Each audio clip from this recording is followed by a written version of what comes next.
With Genshin Impact's newest update, we have a new Hydro healer, Sangonomiya Kokomi, and with her, she's got a very interesting kit, one we haven't really seen before, and I'd really like to discuss just, her breakdown, the way that you can utilize her, as well as whether or not she's worth pulling for and in what condition. I've kind of already had this conversation with a few people and wanted to share it with all of you, so let's go ahead and get started here.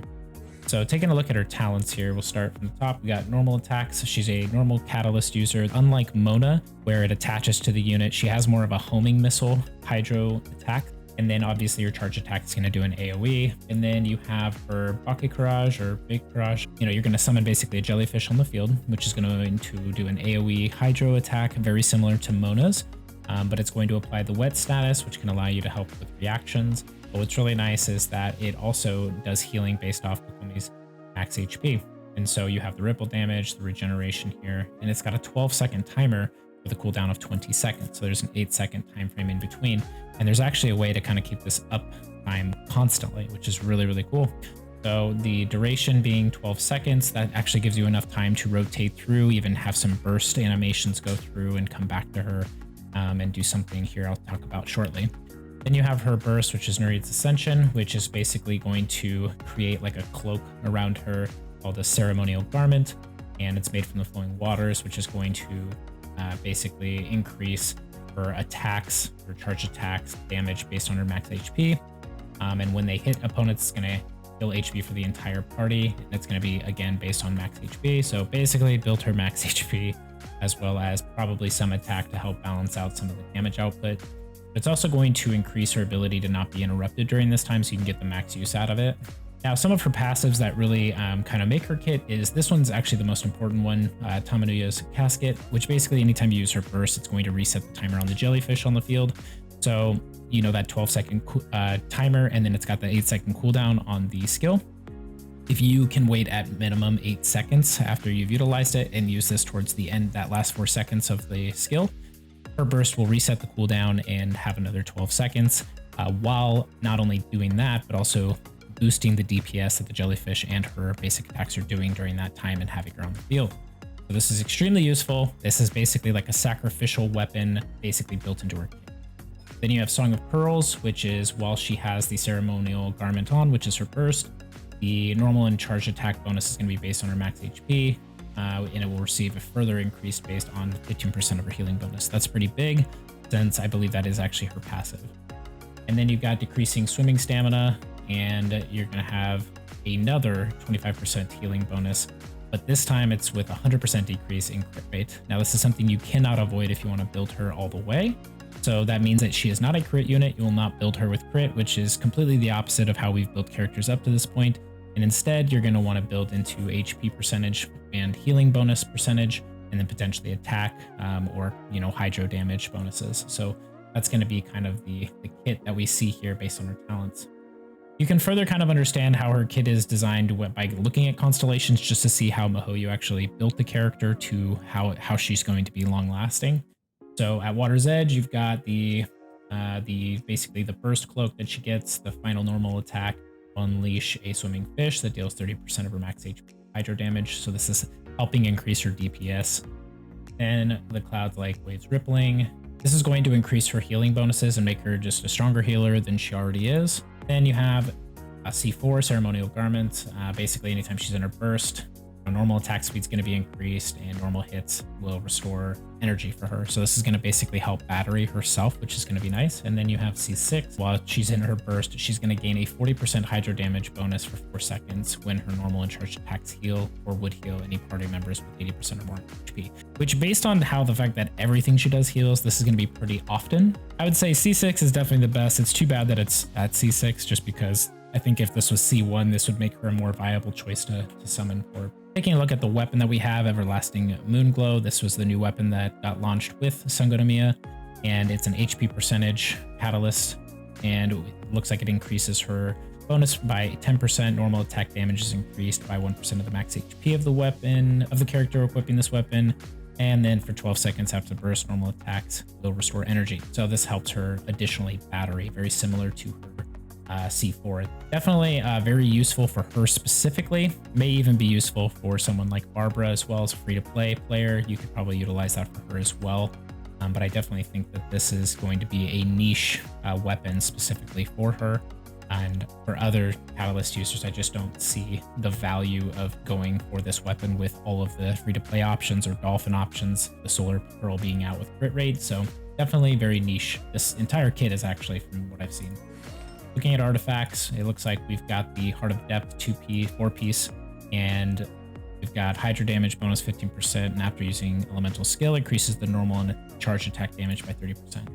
Basically, what we can kind of dissect from all of this is that she's not a DPS unit. She's obviously a healer. However, all of her kit is built around how to increase her normal and charge attack damage over time. And that's exactly what you're trying to do. And even with the kit that she has currently equipped at plus 20 on everything, some of the damage that she does, even just in the Abyss trial, is not very amazing. And obviously she's kind of kitted with a free-to-play option with Kaya, Lisa, and Zhongling for some sub DPS damage over time effects that all kind of combine together to kind of take down shields and do some AoE damage. And I think it works really well in collection. But the thing is that that's more so of these three than it is about her. You could put Mona here, you could put Barbara here, and you'd potentially get a similar concept. You could be Child, and because you're freezing and then you're melting, and then you have you have the ability to do electrocharge or vaporize, that's going to create different effects that are going to look like you're doing big damage. So they've definitely set this up to make it seem like it's more powerful. It can be a very powerful unit to group, but I think overall where her kit shines is just keeping uptime on the hydro effects and having the ability to switch between the team overall very quickly. So it's working really well. Don't get me wrong, it's a very good rotation, but it's just a very different design than what we're used to from any of the other types of character designs. This is not very high burst damage potential. It's very damage over time oriented, but it can work really well.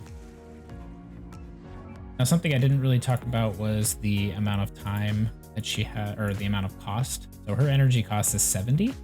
And so with the cooldown of 18 seconds and a duration of 10 seconds. So there is an 8-second difference there between these two. And so that's kind of something that when you take into account the jellyfish she puts on the field, by the time you use jellyfish and then, wait 8 seconds, use her burst to reset the cooldown of the jellyfish on the field, that doesn't do anything to her skill cooldown. So that means by the time her burst is over, you could reset the jellyfish on the field to keep its uptime permanently. So you kind of have to think of her kit with the jellyfish being at her side at all times and it doing damage at all times. And since her burst actually does increase the damage outcome or output of the jellyfish, that means that you are going to be able to increase the DPS of the jellyfish and herself at all times, which is where her damage output is coming from. There's no insane numbers with it, but due to Hydro still having a more positive effect than, let's say, Electro currently in the game with the state of everything, this could be a really good option. Now, one thing I will say is that with Raiden Shogun's banner now just ending, I do think that she would be a great alternative to Barbara that would increase the sub DPS amount of damage that you're outputting for a healer, especially with keeping the jellyfish on the field rather than just having a spinning circle of water around you while you're switching in and out, which would allow you to do electrocharge more often. And so I do think in the Hydro comps that she could be the place of the healer instead of, let's say, Bennett or using Chi-Chi, which I just do not recommend just in that Raiden comp. But I do think that she would be a great asset to that team in the current state of the game. But do I think it's absolutely worth running? Well, that really depends on a few other factors. Do you have healers? How built are they? Did you focus in on Barbara or did you have an alternative? Have you been just focusing on Bennett and you left Barbara by the wayside? Those are all kind of factors that are going to, help you make that decision. I do think Raiden could be a really good battery for her. I think a 70 energy cost could work really well. And the other thing that you have to consider though are the 4-star units, which to me is the most important part of any banner, just because they're more accessible to the entire player base. With the pity being such a high number of summons and the limited amount of resources the game gives us, that's definitely something we need to consider every single time. So what I'll tell you is the shining star in this one is Xingqiu, and I think that this is his 4th banner rerun, but he's definitely the top pick. He's an incredible unit. The ability to just have like homing lasers for his burst ability and the damage mitigation, it's very useful. And then, even with the new unit Alloy coming to the game, and then you have like Ganyu and just other cryo users, it just makes it so much easier to freeze units. Works really, really well with any pyro comps, the vaporize abilities, and his damage output is pretty amazing on damage over time. So definitely recommended. Plus, he's very easy to build with the sacrificial sword. Then you have Beidou. Beidou is more of a main DPS alternative from an electro standpoint. She's a ton of fun. She's definitely been overshadowed by other main DPS just because of the number of outputs of others, but she's still been a fan favorite for a lot of people. A lot of people love Beidou, and I think she is a great unit. I just don't have the resources to currently build her because that's kind of the state of the game where we're at right now with main DPS units. We have to make the choice of who we're going to build. And so then you also have Rosaria, which Rosaria for me is kind of in a tough place in the game because she's a fantastic cryo unit. And for current players who've been since the beginning, we actually have a lot of cryo units in the game. I started with Chi-Chi, and I built Chi-Chi as a sub DPS healer, and she's worked really well for me. I've got Diona, same concept. I'm really a fan of the healer shields and then the elemental mastery buff from Diona. And so by the time Rosaria came out, I had already had a couple cryo characters already built, plus Chongyun as a main DPS. So I've already kind of filled some slots with cryo units in the game, now to mention even Ayaka. And so she is still an amazing unit, and I'll talk about that shortly if I think that this is worth going for. But with the fact that she came out, 9 months into the game or so, that makes it very difficult for me to say for current players whether or not it's worth it to go for her as a 4-star. So kind of taking all this into the combination, even with Beidou being, I think this is her 3rd rerun, and for Rosaria, I think this is her 2nd. I could be wrong about that, but regardless, these are units that most people have built and have constellations of, whether they're free to play or not, just because of previous banners if they're current players. More importantly, Xingqiu and Beidou. Rosaria is a very low constellated unit right now, unless you started the game at that point where you pumped a lot of summons in for the banner at that time. So it really just depends on how many of these 4-stars you need, how many of them you need constellations. If you need quite a few of them, I'd recommend going for this. If you're a new player, I recommend going for this or any of these 3 units because they are really good. I would say though that only caveat is Beidou is a unit that is going to take place of a primary DPS unit in a team party slot. So I do think that all of these units actually work really well together. I just think that Beidou would be the only kind of odd one out here, and that you'd need to have some kind of plan for her set aside. If you are a new player, this would be a really good banner to get some 4-stars out of. And if you get Sangonomiya, I think that she could be a great asset to the team. Do I think she's as impactful as some of the other units? No. But I do think that she does have her place, and I don't think that you're going to see crazy damage numbers with her in the parties, and I think that most people are skipping because of that, because the state of the game, again, is that it's favoring time to kill over sustainability with the current state of things. So I hope that this was helpful. I hope this helps you make a decision on whether or not you're going to pull for her. I would also say that the weapon banner, the Jade Cutter, I love the Jade Cutter. I use it on, I think I can't get enough one-handed swords in this game, just because I have so many units that need them. But I've currently used the one-handed sword with Beidou. This has been really great for his kit, so I've kind of got him on a little bit of a crit build on rotation. I used it on Ayaka originally before I built a more free-to-play option for her, so I used it with her. It allowed me to get some extremely great results with her. It's just a really easy weapon to use, so if you don't have it, I personally enjoy that weapon. My only concern is that the Everlasting Moonglow is just not a weapon I see for every single character in the game, so I would just be very careful with that. The Stringless is really good. I believe this is the Favonius Codex. Also really good for Mona. Can be really good for Catalyst users that need some energy recharge. Dragon's Bane, I've got like 50 of those, and then I don't even remember which one this is. Favonius Greatsword. Personally, I think there's some other free-to-play options out there, or Dolphin options, such as the Solar Pearl for most Catalyst users. I don't think it's necessary for Sangonomiya. I think that you could also just utilize more of a battery concept with Animo to be able to get your results for the energy costs needs, or if most people have Raiden Shogun, since her banner was so popular, that will help right then and there.